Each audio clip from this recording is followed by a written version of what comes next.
Hello and welcome back to our channel. So today in this video we are going to discuss about how you can sign up in your Sketchbook app. So without wasting much of our time, let's get straight into the video.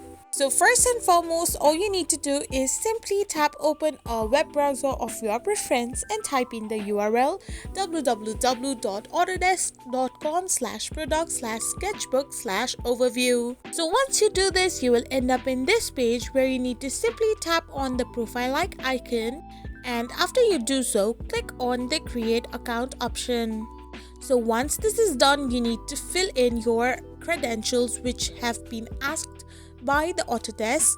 So after you are done filling it in, you need to create a password strong enough to protect your account and simply press on the create account option. After all the data is saved, your account will be created and you will get signed up in Autodesk Sketchbook. So this is how you sign up in your Sketchbook account. I hope you found this video helpful, so don't forget to hit that subscribe button and do give us a thumbs up. We will be back again with these informative videos. Thank you for watching.